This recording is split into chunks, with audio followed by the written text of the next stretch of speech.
Hi.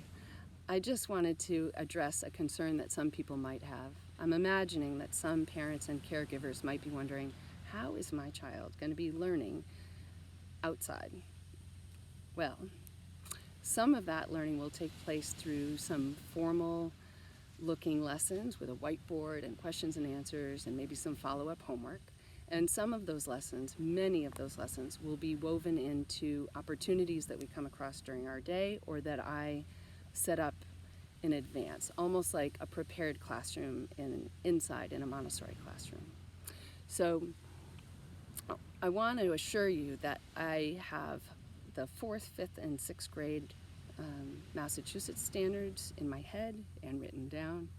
And I have the Montessori curriculum map in my head and written down. And I'm going to be either teaching those lessons explicitly or finding opportunities in the day to engage students with the concepts, and then following up with a more explicit lesson, whether it be a reading or a follow-up experiment or a video posted online. So I'll be informing you what things we're covering so that you'll know what's being covered, even if your child comes home and just says, "We built a sandcastle today." It might have been that we were also talking about weathering and erosion, which is a 5th grade standard.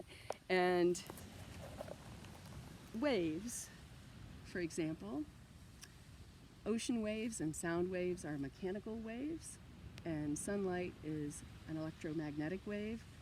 And these are things that are part of a 6th grade curriculum.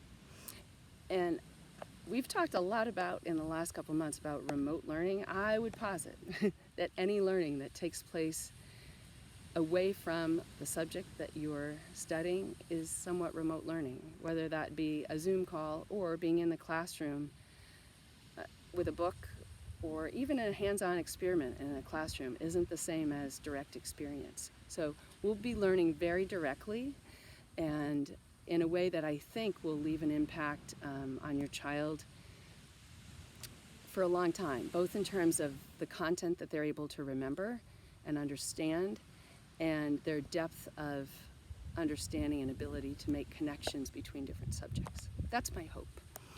Feel free anytime to ask me questions.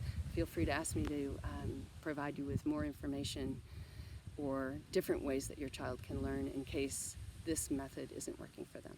Okay, thanks.